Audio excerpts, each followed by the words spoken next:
Twin Towers in Building Number 7. If I may ask you all, the audience today, can I have a show of hands? How many of you are familiar with this information already?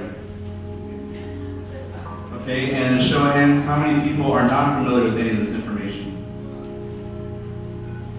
Okay, well, there's a couple, so you're definitely going to have some good time here. There's so much information to learn. The thing is, if you look at international news and international media, there is a lot of coverage of this topic. But when you come abroad home in the USA, you find no coverage of this information, this evidence that the architects and engineers have actually uncovered. So when the Architects and Engineers Organization had a big press conference in San Francisco a couple weeks back, they encouraged cities all across the USA to have similar press conferences. And it is a couple weeks later, but this is our press conference for the Texas Architects and Engineers to announce this milestone of over now 1,100 architects and engineers that have signed the petition. So the numbers are growing. This movement is gaining speed, it's gaining momentum, and it's growing stronger each and every day. And as we continue on, we're going to find, you shouldn't be surprised if we do actually get a new investigation. If you look at the work of NYC CAN in New York City with over 80,000 petition signers in just New York City alone. And now you look what they're doing in New Hampshire with over 12 cities trying very hard to get a new investigation on the ballot. So I really want to encourage you all to know and picture that it is a reality that we are eventually going to get a new investigation. And it's thanks to the work of the architects and engineers who are really paving the way when it comes to this investigation. So I want to thank you all for coming out. It's going to be a great day. We've got great speakers, we've got great videos, and of course we've got a great audience, you guys. So I just want to ask you to give a round of applause for all of you here today.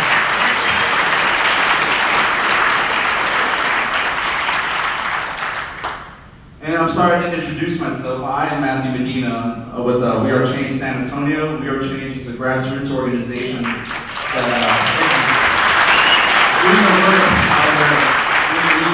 information, education, and events. So that's who I am.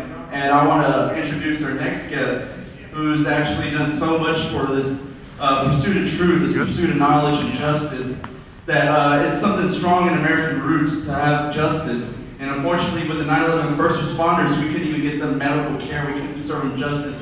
It's taken over 9 years now for them to even get an offer.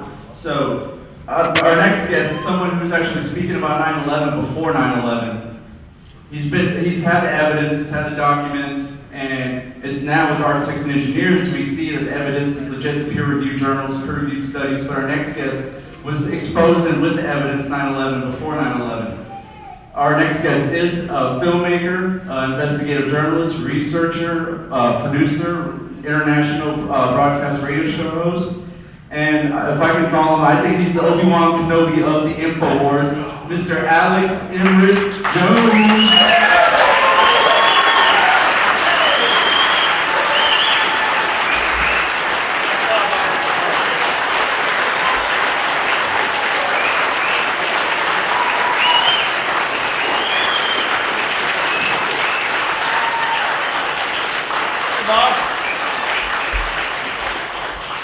Well, I was excited when they invited me down here last week, and it's just wonderful to know that in 50 states across the United States, people are meeting together and having this public event, this press conference of the alternative media at 9/11 Truth to challenge the official fable, the conspiracy theory that is the 9/11 attacks of 8.5 years ago.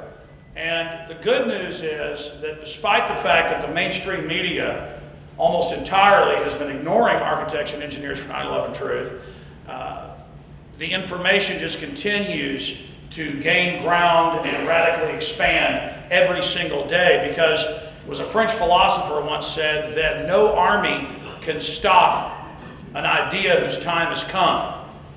And we now see the mainstream media more than ever, not just trying to ignore what we actually have to say, but demonizing us. In the last 8 years of 9/11 Truth, we see the most expansive attacks and demonization campaigns in our history going on now because we're a danger to the system. It was Mahatma Gandhi that said that first they ignore you, then they laugh at you, then they attack you, then you win. And we're really entering that phase where they've tried to ignore us, then they tried to laugh at us, Now they're attacking us, and we are winning. The problem...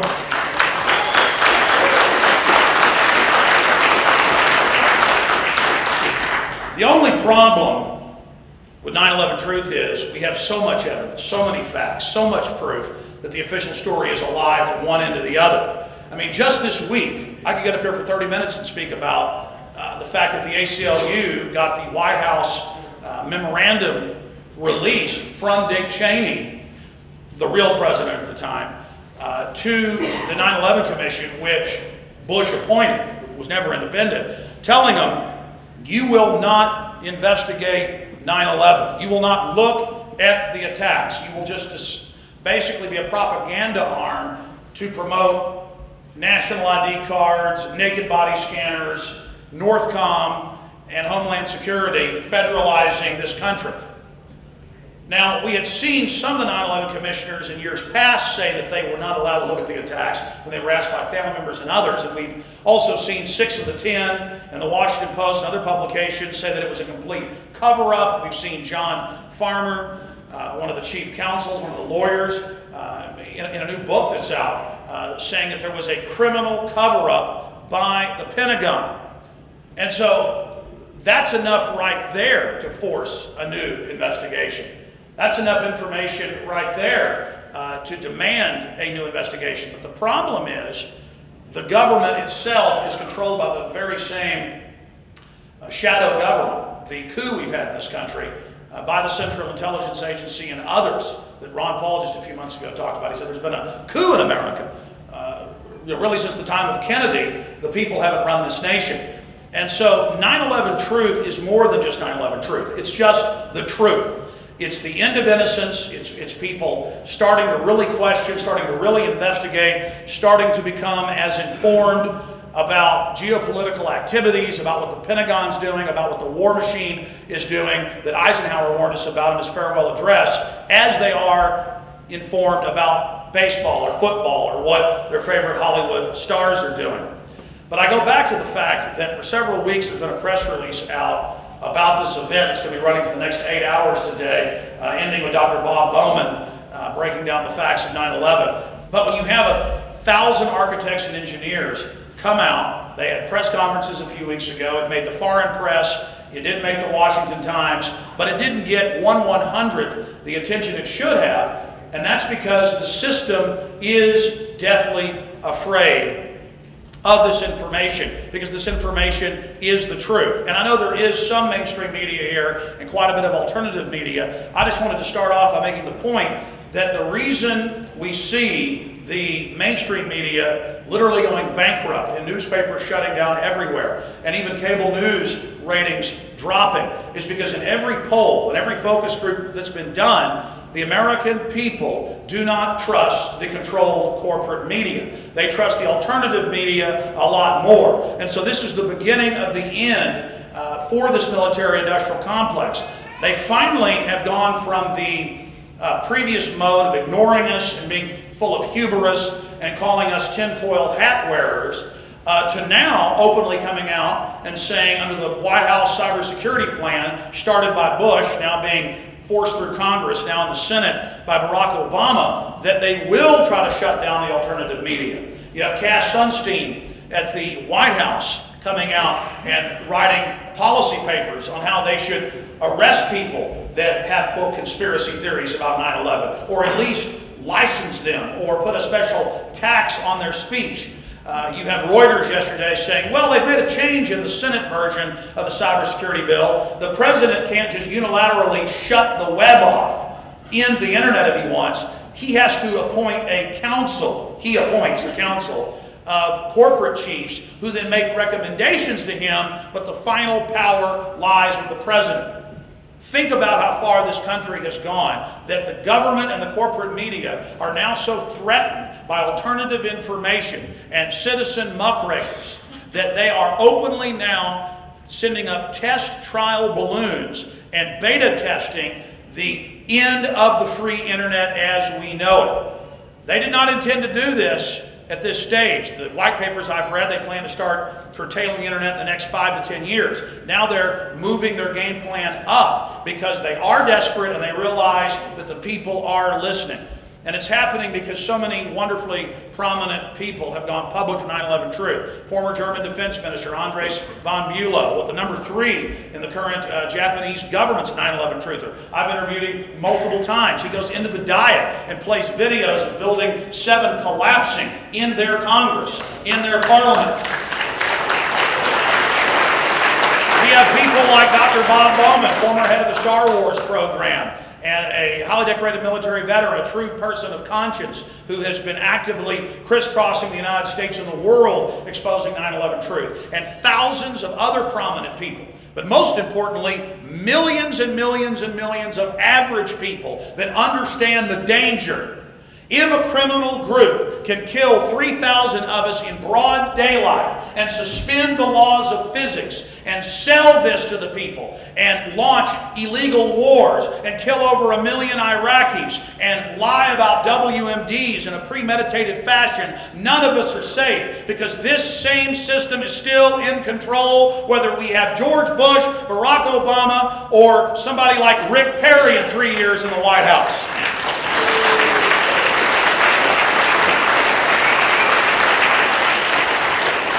Sarah Palin isn't going to save you. Joe Biden isn't going to save you. You are going to save this country and this planet.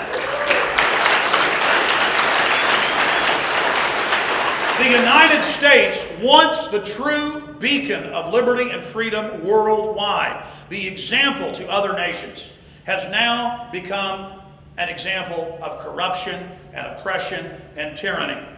The communist Soviets, 60, 70 years ago, would torture people. They would torture people's children. They would force confessions. But they never publicly admitted it and tried to sell it to their population as a good thing. The Nazis tortured and murdered people en masse. They tortured people's wives and children in front of them to get false confessions. But they never publicly admitted it, even in their kangaroo courts. Only the arrogant social engineers that run this nation, people like John Yoo, people like Alberto Gonzales, people like Barack Obama, who is continuing and expanding rendition and secret arrest and secret black sites all over the world. They are the only ones who in history have said that torturing children is a good thing. They are attempting to literally twist the minds of the people, to baptize us in pure black-hearted murder and corruption, so that this entire system of Northcom, Homeland Security oppression, that we were sold as a bill of goods, just like Hitler. Oh, it's for a minority. It's for people that wear turbans. It's for people thousands of miles away in a cave. But when we got the Homeland Security and PNAC documents last year from law enforcement, it showed us what we already knew, but proved it.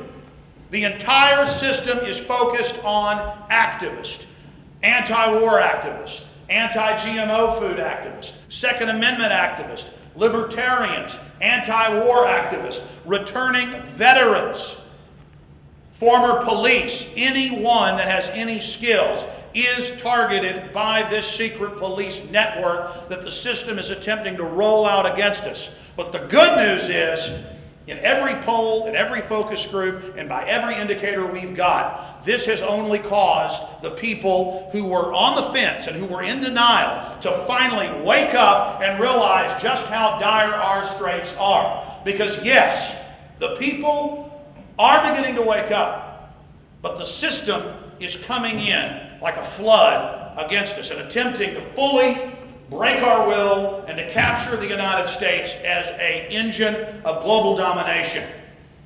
And for anyone who studied history, when you have an empire, a regional empire or a global empire, take Rome 2,000 years ago, the most oppressed people in that system are those living in the heart of the empire. And they use our primitive instincts to be threatened by outsiders, to sell us on primitively turning off our thinking process and going along with this evil. But in the final equation, it is a life and death situation. And there couldn't be a more serious issue to face than an empire who writes policy reports for PNAC, Dick Cheney and others, September 2000, amongst others. You have Zbigniew Brzezinski running much of the policies for Obama, writing 2 books, one of them The Grand Chessboard, saying, if we don't have a large Pearl Harbor event, we're not going to be able to mobilize our people to launch all of these new wars for this Pax Americana. But even if you were an evil servant of the empire, you need to understand that in this empire, you will be targeted just as much or more than outsiders. So when we hear about a Pax Americana, it's not even a Pax Americana. This is not being done for our nation. This is being done for offshore private banks that control the United Nations, that control our Pentagon, that control our Congress, and who are seeking to solidify their hold on the planet so they can go ahead with the next phase in their operation. And if you think the tyranny you've seen so far has been bad, the next phase will make this pale in significance. Some of the points I wanted to go over here are basically the history of government-sponsored terror. And I know that most of you are fully aware of this, but for people watching this later on hundreds of different video channels, on the web, on YouTube, and on other channels, you're going to hear some architects, some engineers get into the Twin Towers, and the clear evidence that there was a top-down controlled demolition, that Building 7 was blown up with a classical controlled demolition, and that the federal government and NIST have been forced to change their story 5 and now a 6th time, and that they can't even explain why these towers fell. And that's very important from a scientific perspective, because that's something that professionals, physicists, architects, engineers can really sink their teeth into. But there's other areas of evidence that I wanted to speak about today, and that is the absolute 100% fact that throughout history, governments have staged terror time and time again. And for viewers watching out there on the internet later, I want to challenge you to go read mainline history books on Rome, which was the model of imperial control when Rome collapsed in 410, throughout the Dark Ages, and then even into the modern Enlightenment and where we are today. The Romans would routinely, and then many years later they would write about it, they would brag about it, they would write manuals on how they had done it. They would routinely stage massacres and kill everyone on an outlying village on the edge of the empire as a pretext to then propagandize local tribes to fall in behind their legions and support them. But there were even more classical cases of false flag staged events by the Romans. If you go to the history books and read about some of the most powerful families in Rome, in fact Julius Caesar's family, they were involved in the city of Rome and surrounding areas in fire insurance.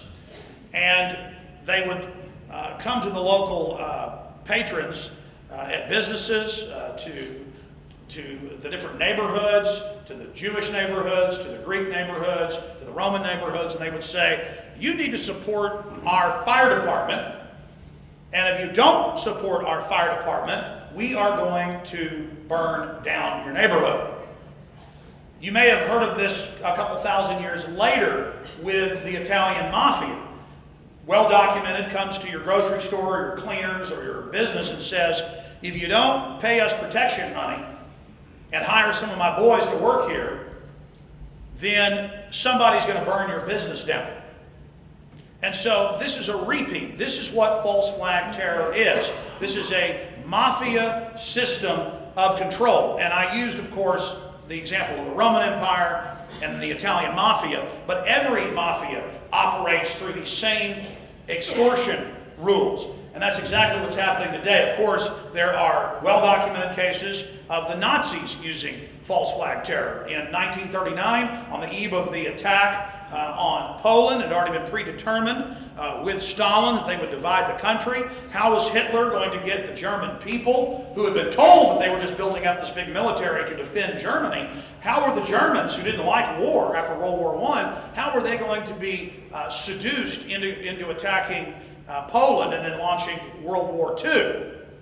Well, this was done by the German military taking some people from a local camp, dressing them up in Polish uniforms, shooting them, killing them, shooting newsreel footage of it, and putting it in the movie theaters and on the radio that Poland, who had an antiquated, really pre-World War I army on horseback, had supposedly just attacked, at the time, the most powerful military in the world. That was gliders. Then, of course, you know about Hitler and the Reichstag and grabbing the mentally ill Marinus van der Lubbe off the street and blaming it on him. And now European courts have gone into the annals last year and officially said, yes, the conspiracy theorists were right. Hermann Goering firebombed the German Capitol building.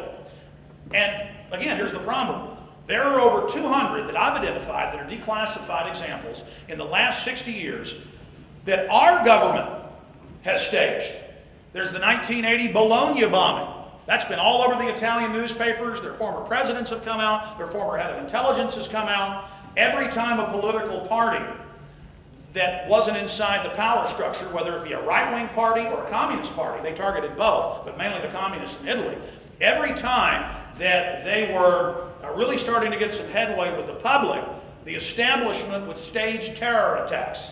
Their favorite was train stations, school buses, police stations, military bases, so that they could then demonize that group. And of course, we've seen countless examples of this. You look at Operation Ajax, Mohammad Mossadegh, 1953, Iran. Mohammad Mossadegh was pro-Western, Time Magazine Man of the Year. He just wanted to build up and industrialize Iran. He was much more secular than any other leader they'd ever had. He wanted to be friends with everybody. And so we see the birth of the modern Al-Qaeda. The CIA, led by Kermit Roosevelt, this is now completely declassified. In fact, it was declassified more than 20 years ago, but I couldn't believe it a couple years ago when I heard Kermit Roosevelt, an old audio tape of him on NPR, bragging how they did it. And so working with MI6 and CIA, Kermit Roosevelt went in and blew up mosques, shot people in the street, and handed out hundreds of thousands of handbills saying, I am Mohammad Mossadegh, let's kick the radical Muslims out of Iran. We don't want them here. And so then the government used the radical Muslims buying into it, going crazy, killing people in the streets, shooting police, shooting military, as an excuse for the military to come in with the Shah and say, okay, we're going to fix this for you, we're going to set up a police state. And that leads us into another issue.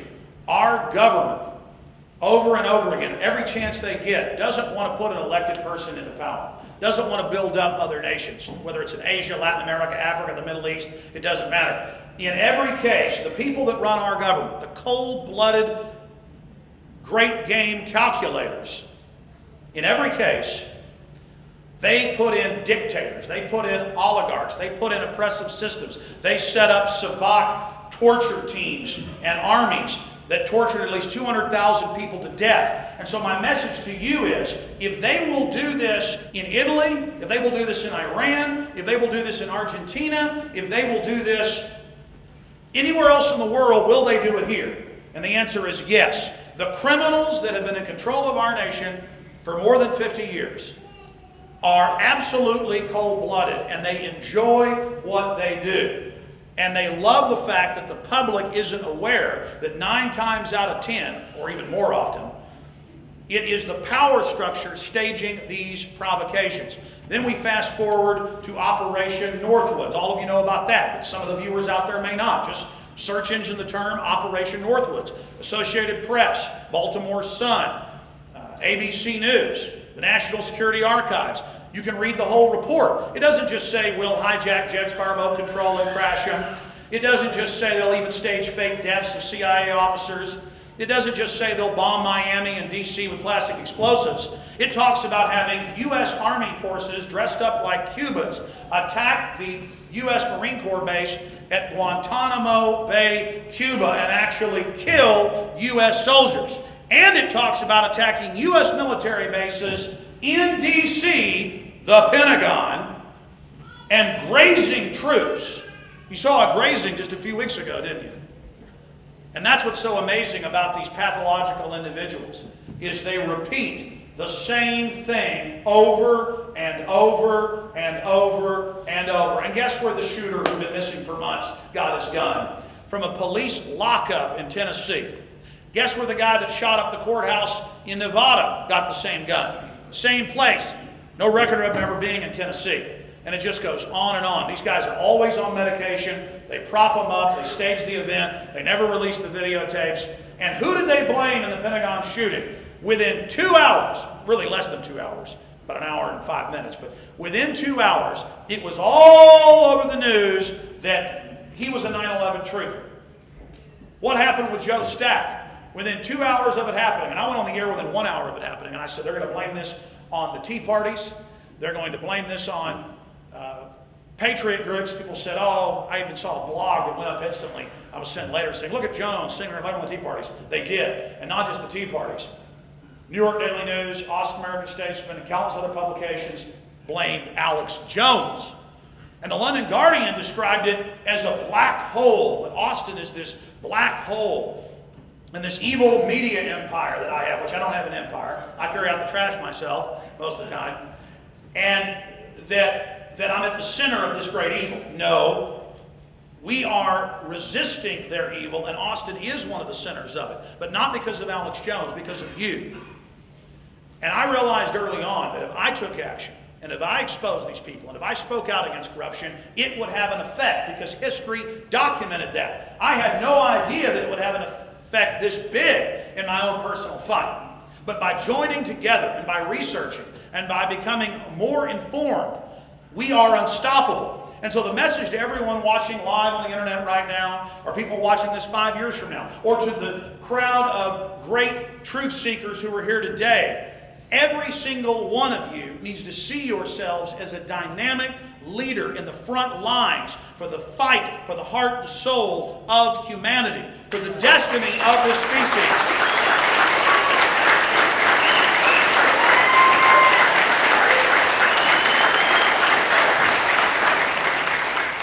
And by the way, that's not just words. That's not just words. In the 15 years I've been standing up against corruption and learning along the way, I've made mistakes. I've had successes. But my heart's been in the right place. And I've learned more. And I know how dangerous it is to be in the position I'm in. And how dangerous it is to be in the position that many prominent leaders of 9/11 Truth are. Because the establishment isn't just making fun of us anymore. In internal White House memos, they're saying we're very dangerous, because we are actually reaching people. And depending on the poll you look at in the last 8 years, between 36% and 84%, Angus and Reid New York Times poll, 2006, 84% believe they're being lied to about the official story. And as 9/11 Truth continues to travel the country and the world and points out that 6 of the 10 commissioners have been all over major newspapers, but just a blurb here, a blurb there, saying we were lied to, this is a fraud, this is a cover-up. As 9/11 Truth takes that memo from the White House admits it's theirs. They got it through a FOIA request. Imagine what else they got. That the White House ordered the 9/11 Commission to not investigate 9/11. Think about how damning that is. Because it's been a process in the last 8 years, looking at all the evidence, following every rabbit trail, some dead ends, some that go very important places, to a point now that we have a brain trust of people, tens of millions around the world, who are watching and looking and reading and listening inside corporations, inside the Pentagon, inside the halls of Congress and police departments, inside the state houses. To now, we've gotten to the point with the Christmas Day bomber that within a day, Kurt Haskell and his wife, both lawyers, were on that flight from Amsterdam to Detroit, and as soon as they saw the fire start, they didn't hear an explosion, they began to pay attention to what they'd seen, and they thought back and said, wait, a sharp-dressed guy brought the underwear bomber up without a passport, without ID, through the naked body scanners, through the security, they have naked body scanners in Amsterdam, and got him on the plane, had an argument with him, but basically flashed rank and got him on the plane without an ID, without a passport. And the FBI came to his office, tried to intimidate him and his wife. The FBI said he was a liar, and then more witnesses came out and said, oh, we saw the same thing. That they'd seen, once they got off the plane in Detroit, another man, the dog ran up to his bag. They found a bomb. They said, everybody's got to get out of here. The FBI said, you didn't see that either. The FBI said, you didn't see someone on the plane the entire flight with a camera trained on the underwear bomber. And then, a month and a half after that, the FBI came out and said, okay, it's true. Somebody else did help him get on the plane, and there was somebody else we arrested, but we're not going to tell you why. And we do think he had help. And then the Undersecretary of the State Department, Mr. Kennedy, gave a press conference. You pull it up on C-SPAN, online. They've now put their entire archives up. And he said, an unnamed U.S. intelligence agency ordered us to give him a visa and to help him get on the plane. Absolute setup. The underwear bomber thought he was taking part in a drill. And it's the same in every case. Fort Hood, clear evidence that guy was an intelligence asset, thought he was going around flushing out radical Muslims. He was connected to this Al-Leahy guy who's always there in every case, setting up all the patsies. They knew for 2 years he was talking about killing people, and they declared national security on all those emails. And there was a drill at Fort Hood that day of a mass shooter. Think about that. It's the same thing every single time. But I go back to the fact that we have eyes and ears everywhere. This time, when they staged an event on an airplane on Christmas Day, 9/11 truthers were on that plane. Kurt Haskell's a 9/11 truther.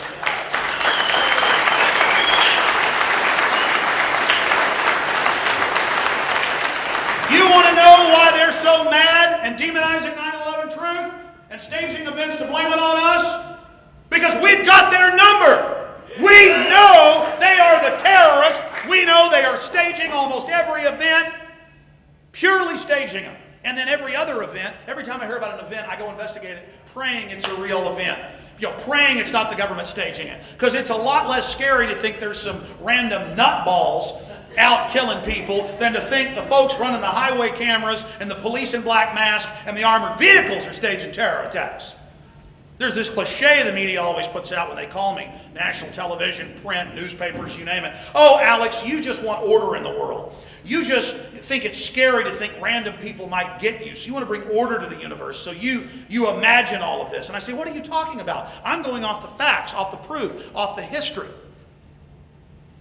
It is much more frightening, much more terrifying at my core to know that I'm being forced, because we have no future if we don't, to go up against people that lied about WMDs, killed over 1 million Iraqis just for oil and weapons sales. That's a lot more scary than going along with the system and just hating Arabs and Muslims and talking about how they're going to kill us all day, when the true radical Muslim brigades all over the world throughout history are run by first Hitler and now the CIA and MI6 on record. It is their foreign brigade that they use to go in to secular or to elected governments in the Middle East or Central Asia and to bring them down. That's who Al-Qaeda is, the sword of the New World Order. Damn Al-Qaeda! Damn Al-Qaeda to hell!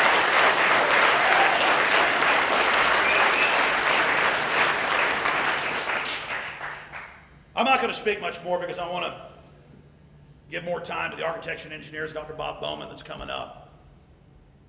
But again, there's just so many points that we need to make to everyone out there watching, and that you need to make to your friends and family. You need to take it to them and show it to them.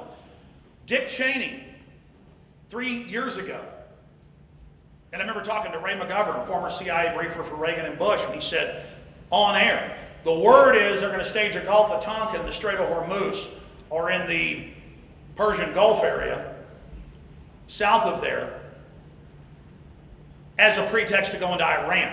And now we know it was green lighted. And Admiral Fox Phelan and others said, I'm not going to be part of it, I'm going to resign. We would have already had a war with Iran that could have been the trigger for World War III. In fact, most of the geopolitical military experts say it would probably go in that direction. Very good chance of it. If a lot of the top brass hadn't stood up and said no. That's why, what, a year ago, Admiral Mullen, Joint Chiefs of Staff, went to Israel for the first time ever and in a speech said, we know what happened with the USS Liberty and something like that better not happen again, as an attempt to sink that ship to blame it on Egypt. And that could have launched World War III because they had a defense deal with the Russians in 1967. Think about how close we are. And the establishment wants a new war, knowing that you'll accept the banker bailouts, the tyranny, the corruption, that is the general public will, if there's a new war that's been launched. And then it came out a year after that, right before Bush left office, MSNBC, Cy Hirsch, as well, New Yorker magazine, that Cheney indeed, in the White House, had proposed creating fake gunboats, PT boats, blue Iranian boats, to have them attack a U.S. destroyer as a pretext to launch a war against Iran. And Cheney doesn't get in any trouble. And now we have a new book out from annals inside the White House where on 888, Dick Cheney, I guess he didn't want to give up power, wanted to launch a war against Russia. Now, see, these people are insane. They're functioning psychopaths. They're sadistic psychopaths. They're very calm, cool, collected, and focused, but they are mentally ill. Imagine Russia. Tens of thousands of nuclear weapons, Topalims, the whole delivery system. This isn't Iran. This isn't Iraq. And I remember getting up that morning on 888 in 2008, and I turned on CNN and they said, Russia has attacked Georgia.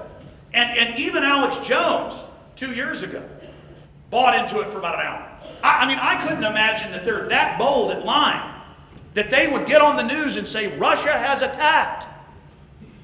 And then I went to the BBC and the London Telegraph and to the Russian news, and in every other country, in the Japanese news, it was the truth. It was that overnight they had gone into the UN-held area, South Ossetia. They tried to get into Abkhazia, and they even had peacekeepers in the bases who would do the old special forces technique and walk right up behind the Russian troops and stab them in the back and throw hand grenades in their barracks. And they had the unguided missile batteries firing in, and it was all public that Georgia had launched that war and that Israeli, U.S., and NATO forces were there. And then the announcement was made that NATO forces were going to go in, and the Russians pulled in, rolled in their mobile nukes, and said, we're going to, and they had the top Russian general come out and say, we're prepared to use nuclear weapons, and then the West backed off. Now again, Russia's corrupt and has all its own problems. I criticize Russia every day. This isn't like, oh, America's good, so we need nuclear war with the Russians. The issue is they think the public is so dumb that they would launch a false flag in plain view, knowing that the world would discover the truth within hours, that a premeditated attack was launched by U.S.-backed Georgian forces into a Russian-held area, killing peacekeepers that had been there since 1991. Think of the magnitude of that. And then a week ago, and the AP's even reported on this, for those out there watching, on state-controlled TV, they ran a newscast saying Russia had attacked again. And it was just all completely fake. And finally, the Georgians are mad. They're protesting by the tens of thousands, saying this was a false flag staged event, just like 9/11. So now it's a Orson Welles War of the Worlds mind control, where they don't even have to attack Russia and then say that Russia attacked. They just run newscasts saying Russia has attacked to somehow instill fear in the public. That's how dangerous these individuals are that we are facing as a society. That's how evil these individuals are. Their lust for power, they've got all the money, all the women, all the land, all the caviar they can eat. And for them, they love sitting around their electronic maps of the world playing games with our lives like we're their little toys, to borrow a phrase from Bob Dylan. And I'm not their toy. I have a wife and 3 children. I'm somebody who loves the truth and who loves to stand up against corruption, not because I'm even some wonderful good guy. I'm not twisted. I have a basic self-preservation mechanism. I like things to be fair. I know that you need to stand up against corruption. I know you need to stand up against tyranny. Because in every case in history, when you don't stand up against tyranny, it always goes to the extreme. Tyranny doesn't stop. Once you bend to evil, it goes all the way. It happened in Russia. It's happened in China. It happened in Germany. It's happened in Cambodia. It's happened in Cuba. It's happening in Venezuela. Hugo Chavez is becoming a bona fide tyrant. His excuse is he's fighting the Western tyrants. And so what you have is globally all these tyrants propping each other up. The excuse of, well, they're tyrants, so we're going to be tyrants. Well, they're tyrants, so we're going to be even greater tyrants. We've got to bodyguard the truth with lies. And the end justifies the means, and the noble lie. What, 2 years ago, a 2004 Pentagon Army manual for captains and above came out. And in there it lists how to stage false flags. If you're having trouble with local insurgents getting too much popularity, stage a massacre, blame it on them. This is standard issue now in our government, just like a canteen and an M16. At captain and above level, if you were compartmentalized in those areas, you were taught how to stage terror attacks. Remember 2006? It was in the London Guardian and the BBC, British SAS, Special Air Services, the combat arm of MI6, was caught dressed up like Muslims running around shooting people on the streets of Basra to get sectarian violence between Shiite and Sunni going. And I could go on and on and on. And until we fully break the back of the 9/11 lie, until we expose the Hegelian dialectic of problem, reaction, solution, things are only going to get worse. But we are now approaching that tipping point, and the system realizes that the majority of people are starting to question. They're starting to ask who stands to gain, qui bono, from Latin, who benefits. And soon they're not going to be able to use this tool anymore, and this is their number one tool and mechanism of control. And so that's why now, before they start shutting down the web, before they stage terror attacks and blame it on 9/11 Truth, now is the time for us to be on record that we understand their attack profile, we understand their past operations, and we know what's coming. Just as I was able to predict 2 months before 9/11 that they would specifically target the World Trade Center and blame it on their asset, Osama bin Laden, I'm telling you now, as I've been saying for 3 months, they are going to stage terror attacks and blame it on 9/11 Truth. But that isn't something to get scared of when they do it. That is a sign of them failing, of their system falling. And because we're here before it happens, laying out what the enemy's going to do, more people are going to listen to us, and this tool of false flag terror is on the verge of dying. It is hanging on by its fingernails because of all of you. And I salute you, and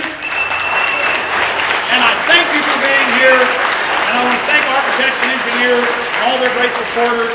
1,100, it'll be 10,000 in a year. You watch. We are never going to stop, and that's the final word.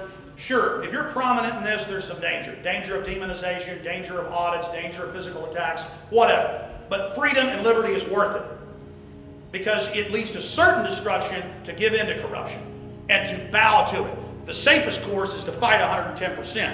But for you, the individual, you are safe.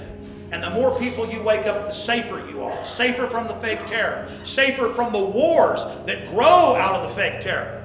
And safer from the jackbooted thugs that they're trying to forge.